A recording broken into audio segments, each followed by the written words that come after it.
City Council has tabled an ordinance to ban encampments on public property.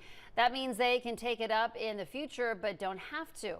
As Kate Nectarline shows us, the decision followed a heated meeting at City Hall with many firmly against the ban. The homeless population here and elsewhere don't need a boot to the face or a knee on the neck. They need a hand up. Community members like Don Gathers packed City Hall Tuesday night to debate the proposed ordinance that would ban people, including the unhoused, from camping and storing belongings on city property. These are overwhelmingly great people who want the same basic dignity and stability we all do. What we often see, however, is that a smaller number of unsafe and hazardous encampments create the greatest challenges and cause harm to others. Charlottesville Police Chief Michael Kocha says they have received a notable increase in what police call quality of life complaints in and around locations where unhoused community members are living. The ordinance, Kocha says, aims to address safety, accessibility, sanitation, and other concerns associated with encampments. Violators would face a Class 4 misdemeanor. What I am presenting is a legal framework designed to help us respond to those unsafe and hazardous situations with clarity and consistency. Most speakers at the meeting fiercely opposed the proposal. It's disgusting. Some, like Beth Robinson, have experienced homelessness themselves. I would have never been able to rebuild my life back had I been cited, fined, or jailed simply for trying to survive. Shayla Washington is the executive director of the Blue Ridge Area Coalition for the Homeless. Handing out Class 4 misdemeanors to people who have no designated place to lay their head at night is cruel and inhumane. On the other hand, Greer Achenbach, the executive director of Friends of Charlottesville Downtown, spoke in favor of the ordinance, saying it would help improve business on the mall. When visitors encounter encampments and cluttered belongings, aggressive panhandling, the atmosphere of the mall is diminished. Most speakers, though, say removing encampments is not the solution to what has been a problem in Charlottesville for years. We need to create more permanent, affordable housing, and Charlottesville should not be considered a world-class city unless we're talking about housing for all. Councilors ended up tabling the ordinance, saying their immediate focus is creating a low-barrier shelter. For us to move forward with an ordinance like this would require that we have a plan for where the people would go. Kate Nectarline, 29 News. People staying under a bridge in Charlottesville were asked to relocate this morning by the city due to health and safety concerns. Kendall Hansen visited the area and spoke with those who have been impacted. It's our top story at 5. Charlottesville closed the Rivanna Trail under Free Bridge this morning as cleanup crews worked under the roadway. For the unhoused in that area, that meant relocation further into the trail. Dangerous area for the unhoused population. There's a lot of rising water levels that can occur in that area, and it's very unsafe. That safety concern is why Charlottesville City Hall says the encampment under Free Bridge along the Rivanna River was blocked off, closed up, and cleaned up on Monday morning. Not everyone sees it as a real step towards safe living. No matter what, they're part of our community.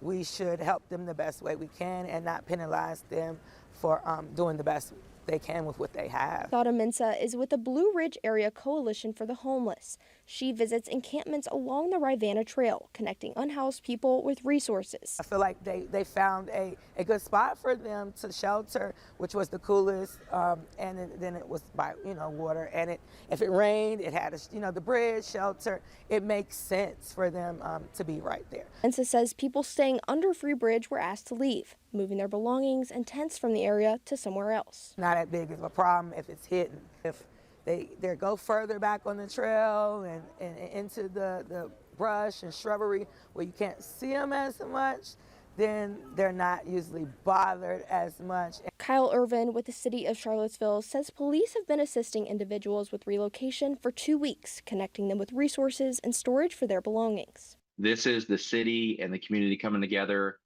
local nonprofits from the area coming together to help people that live in the city, make sure that they're safe. Mensah says moving people out from here and scattering them does not solve the core problem of homelessness. I wish I had an area that I could go tell them to be, and they could be safe and be left alone because we don't have a year-round shelter. Mensah says she feels the community doesn't want to see the unhoused, but with limited housing in the city, there's few places people can turn to for shelter. Live in the newsroom, Kendall Hansen, 29 News at 5. President Trump has signed an executive order aimed at cracking down on homelessness. The new policy pushes cities to remove unhoused people from public spaces even by force if necessary, and move them into treatment. Gabby Womack is live in the studio to tell us how one shelter is reacting. Hey Aaron, the Potcham shelter says the executive order isn't causing direct harm yet, but the concern is still there. One staff member expresses that they remain hopeful but believe no one should be punished for their housing situation. The federal government is taking a harder stance on homelessness. President Donald Trump just signed an executive order pushing leaders to remove unhoused people from city streets, even by force. It is upending decades of evidence-based practice and how to serve those experiencing homelessness. Trump's order calls for forced treatment and more sweeps of encampments. But in Charlottesville, Potcham Deputy Director Cindy Chambers says that approach could backfire at shelters. We do not support arresting folks simply because they exist in our community without housing. They're a part of this community and we should treat them humanely. Chambers says criminalizing homelessness only makes things worse and does not fix the lack of affordable housing. It's stressful for them and it's certainly stressful for everyone else. I hope that folks understand that housing first, getting folks inside to help them solve their problems, is the humane and the evidence-based practice. I reached out to the city of Charlottesville for comment on this situation. City manager Sam Sanders says, quote, "We continue to work on plans specific to Charlottesville. We see this as a complex problem that requires a multi-layered approach." Live in the studio, Gabby Womack, 29 News at 6. Charlottesville is moving forward with plans to transform a vacant office building off Route 29 into a low-barrier shelter. Counselors say the multi-million-dollar purchase will help address critical gaps in homelessness services. Kate Nectarline has the story. The motion passes 5-0. That 5-0 vote setting aside more than $6 million to purchase this empty office building at 2000 Holiday Drive and make it into a place for the unhoused to sleep. 2 weeks ago, council approved the purchase of the 3.8-acre site. Now the project has cleared its second hurdle, a public hearing to actually fund that vision and make it a reality. We are enthusiastic about this building. I hope that is clear to people. The facility shares Holiday Drive with hotels and restaurants. It was those business managers and owners who opposed the project at Monday night's public hearing, recognizing the need for a shelter but urging council to look elsewhere. This raises serious concerns about loitering, safety, especially after dark, and the comfort of our guests and employees. If safety or even perception of safety declines, it could lead to fewer visitors, lost revenue, and potential job losses, which would harm not only business owners, but the broader community as well. What I find to be most frustrating, though, is not the location. It's because we were never consulted. Those concerns, though, drew their own criticism. Unhoused people aren't big, scary, dangerous monsters. Like, we can all exist even if there's a hotel nearby. Shayla Washington is the director of the Blue Ridge Area Coalition for the Homeless and a member of the working group that has been searching for a viable shelter site. She says they will need to make many, likely costly improvements to the facility, but believes it can help meet an urgent need. We've been incredibly thoughtful about this process, and while it's not the perfect location, let's be real, no place is. There are families, there are hardworking people who just need a roof over their heads. Counselors did acknowledge concerns from businesses. I am confident that there will be ways in which they can be mitigated and your business is protected. In the end, council agreed, calling it an opportunity too good to pass up. We're a city of 10 square miles. An opportunity like this does not come up. Particularly after we've been searching for a couple of years, have not found another spot, we have to try. Kate Nectarline, 29 News. Tonight, City Manager Sam Sanders provided updates on the efforts to help those experiencing homelessness in Charlottesville, including the construction of a low-barrier shelter. Kate Nectarline just got back from council and is live in the newsroom with what the city is working on. Kate. Aaron, in the wake of council's decision to table an anti-encampment ordinance, the city manager presented a timeline tonight of all of the work that has been done over the past couple of years to address homelessness and what is still left to accomplish. This is our problem. This is the entire city's problem. We must address it. Sam Sanders is Charlottesville's city manager. Speaking to council Monday night, Sanders made it clear tackling homelessness in Charlottesville is and has been a priority. This is not a dead issue for us. This is not something that we're not talking about. We're looking at it from every angle. The update comes after City Council decided to table a proposed ordinance that would have banned sleeping and camping on city property. The proposal was met with fierce backlash from community members and nonprofits, with council eventually deciding that they could not ban encampments without providing somewhere else for the unhoused to go. Shayla Washington is the executive director of the Blue Ridge Area Coalition for the Homeless, or BROC. I think there was such a big public outcry about that proposed ordinance because there really is no solution right now. One of those solutions, according to those like Washington, is a low barrier shelter, which would have fewer rules around IDs and drug testing for entry. Right now, the only year-round overnight shelter in Charlottesville is the Salvation Army's Ridge Street facility, which has tighter restrictions and is currently at 97% capacity. We need to lower that threshold of what we require folks to have just to have a decent roof over their heads to sleep at night. That's why BROC and other nonprofit homeless providers have been meeting with the city for months to create that shelter. The biggest obstacle is finding the money and a location to make that happen. The Salvation Army's thrift store on Cherry Avenue was originally presented as the most suitable option, but some Fifeville neighbors have pushed back with safety concerns. We do kind of have our eyes on the Cherry Avenue thrift store because it is the easiest low-hanging fruit, but we also want to be mindful that there are other options out there too that we really need to explore. So we're really taking seriously the concerns of the neighborhood. Monday night, city councilors agreed that addressing homelessness with both a shelter and housing must be a top focus, but many predicted a long road ahead. There's still a big hole, which is a low barrier shelter and an overnight shelter. There's a lot we've done, and the commitment is there, but there's a lot more we need to do. We reached out to the Fifeville Neighborhood Association about the low barrier shelter, but they were not available for an interview today. Their president did tell me that they continue to meet with the city and the Salvation Army to share the neighborhood's concerns and to look for additional options. Live in the newsroom, Kate Nectarline, 29 News at 11. The project aimed at helping Charlottesville's unhoused community is facing a new financial hurdle after Governor Glenn Youngkin vetoed state money that the city hoped was headed its way. Now, as Kate Nectarline shows us, the Salvation Army now has to find more than $1 million to make the proposed low barrier shelter a reality. The Salvation Army is not getting the $1.5 million it requested from the state, but the organization tells me they're still hopeful they can turn this thrift store into a low barrier shelter. I'm an eternal optimist. I wake up every day believing that this project's going to get done. I think the thing that shifts, it's not necessarily is it going to get accomplished, but when is it going to get accomplished? Major Mark Van Meter heads the Charlottesville Salvation Army. He says to turn this thrift store into the proposed low barrier shelter, they need $3 million. Half of that is now a question mark. Whether it comes from city dollars, donor dollars, grants, whatever, we're kind of like the slaloms on the ski hill. You bob and weave and create your path as you go. Sam Sanders is Charlottesville city manager. We were disappointed to hear, of course, that the governor vetoed the funds that were set aside for the low barrier shelter.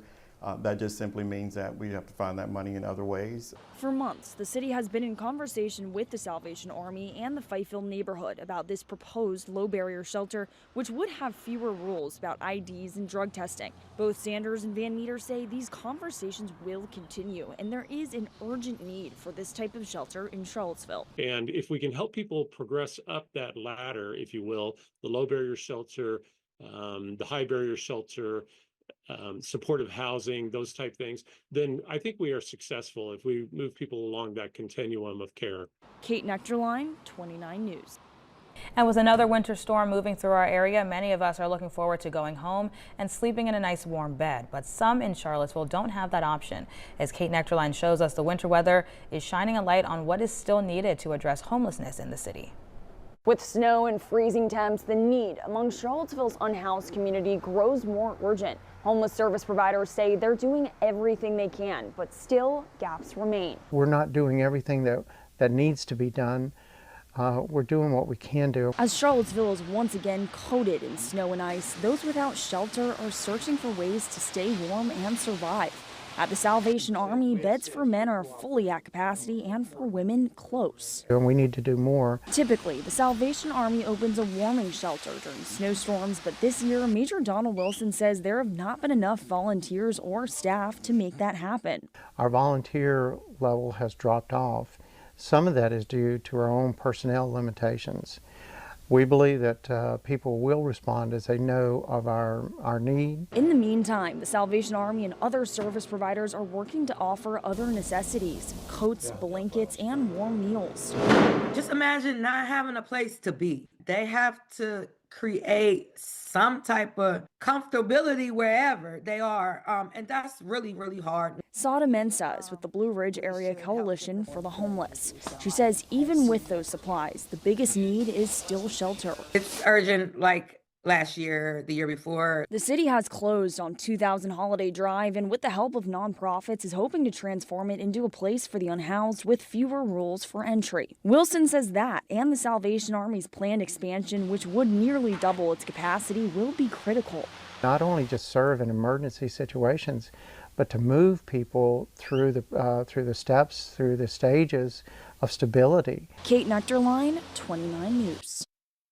Temperatures are dropping, and those who are most vulnerable in our community are in need of some extra support.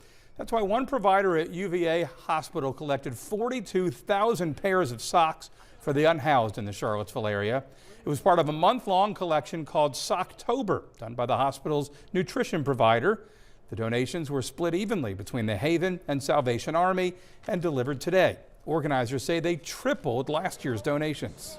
We doubled our goal this year, which is absolutely amazing. You just can't imagine just the amount of gratitude we felt just for seeing the number of socks that were coming in to our small, tiny department. It really coincides great with actually what's coming up this week, with it being Thanksgiving. Chadwick French says socks are the most requested item this time of year by shelters. A group of high schoolers in Albemarle County is using a sustainable solution to help the unhoused community. Their unique idea is now gaining them attention and grant money. Maggie Glass is live in the studio with that story. Aaron, these students are a part of a group called the Make a Change Club, and they're doing just that by bringing together their desire for a sustainable world with their skills at crocheting. It all starts with those plastic bags from the grocery store. We collect plastic bags from around the school. People bring them in from home. Now, just a day before school lets out for the year, students showed me what bags they had left. Nothing in comparison, they say, to the 8,000 plastic bags they've collected. There was a whole mountain and almost touched the ceiling. Their proof is in this photo. Usually we have members during our Patriot period or club meetings cut up the bags into strips and then kind of tie them together, and that creates chains of plastic, which we use as yarn. Yarn for crocheting this body-size sleeping mats. Once completed, the Albemarle high schoolers give the mats to the Haven, a day shelter in Charlottesville. So far, they've donated 12. This would just be trash, and it would be thrown into a landfill or make its way into the ocean or something like that. And it's a way to it's being used for something that someone actually needs. Their hard work and ingenuity is being noticed. They are the first high school group to win the UVA Sustainability Leadership Award. We were able to be awarded $1,000, and we really want to put that towards composting and possibly a community garden. As for the mats, the students say they're talking with other schools to teach them how to do the same. I feel like that would be a really good way of kind of expanding almost. The students I interviewed tell me just because school's letting out does not mean the club is slowing down. They've got their own crochet needles and plastic bags at home they're working on. Live in the studio, Maggie Glass, 29 News at 5. Salvation Army and the Jefferson School Foundation are teaming up to support the unhoused.